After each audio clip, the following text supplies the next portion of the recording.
When Tucker Carlson is asked about any of his connections to the CIA, he always seems to give a very confusing mix of responses. In an interview with a former member of the CIA, Sean Ryan, he was asked about it. He recounted how everyone around him growing up was in the CIA because his father was. Despite this, he also says that he had no idea what the CIA really was. You were trying to get into CIA.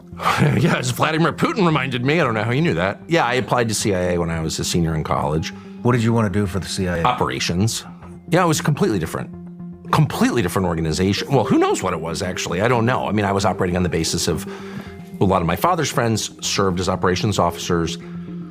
Some really wonderful guys, who I guess I probably shouldn't name, but who were always at our house and were just legit interesting people.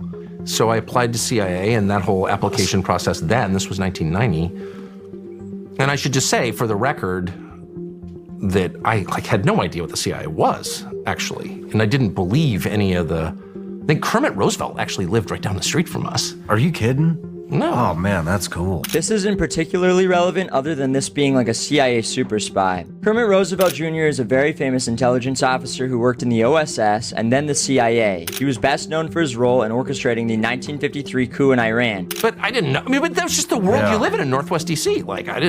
I never thought any of it was bad. And so when I applied to CIA, and I've taken a lot of crap, including from Putin, like, oh, you're from a CIA family. Well, yeah, obviously my father worked in conjunction with CIA. I mean, that's what that is. And I tried to join the CIA, but I'm not being false about it. I am a sworn enemy of the CIA at this point, no doubt about that. I just wanted a life that was interesting. I wanted to see stuff. This would all be a lot more believable and less conspicuous if he hadn't ended up becoming one of the most influential conservative news pundits in American history. Tucker Carlson himself says that he comes from a CIA family and that his father worked for the CIA. Alan McLeod of Mint Press writes, Richard Carlson is an important journalist and high state official who was appointed by Ronald Reagan as director of the U.S. Information Agency, USIA, which oversees Radio, Liberty, and Voice of America, which Dick was also the director. Together, these outlets are part of what the New York Times called a worldwide propaganda network built by the CIA. Their goal is to bombard enemy countries with regime change propaganda. Until the 1970s, Radio Free Europe was directly funded by the CIA. Richard Carlson would have been running Voice of America and then the branch of the CIA that oversaw Voice of America at the height of the Cold War, basically the broadcasting wing of the CIA's propaganda machine.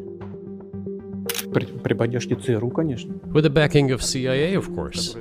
The organization you wanted to join back in the day, as I understand. We should thank God they didn't let you in. Although, it is a serious organization. I understand. My former vis-a-vis in the sense that I served in the first main directorate, Soviet Union's intelligence service. Who blew up Nord Stream? You for sure. I was busy that day. Nate, do you have I did not blow up Nord Stream. Thank you, though. You personally may have an alibi, but the CIA has no such alibi. Is it a coincidence the former head of the U.S. Intelligence Agency and director of Voice of Liberty for the CIA's son is one of the most influential political pundits in America?